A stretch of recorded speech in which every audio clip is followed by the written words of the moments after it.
Мансап орталықтарының құрылғанына 2 жыл толуына және Конституцияның 30 жылдығына орай Орал қаласында спартакиада өтті. Бұл жолы спартакиадаға мансап орталықтарының қызметкерлері өздері қатысты. Барлығы 12 аудан мен қаладағы мансап орталығының қызметкерлерін қосқанда 100-ден маман спорттың бірнеше түрі бойынша сынға түсті. Спорт түрлері 5 түрлерінен өткізіліп жатыр. Енді командалық ойындарды айтатын болсақ, ол волейбол, арқан тартыс және ұлттық ойындарымыз біздің асық ату, садақ ату және де енді үстел теннисінен де жарыстар өткізіліп жатыр. Енді жарыс 2 күнге созылды.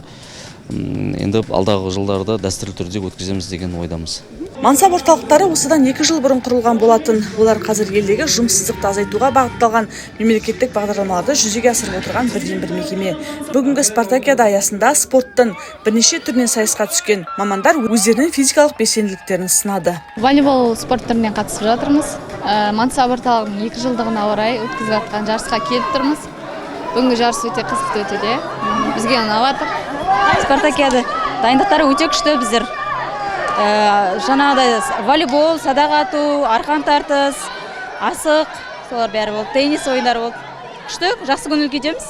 Жарыс соңында қатысушыларға бағалы сыйлықтар мен төс белгілер табысталды.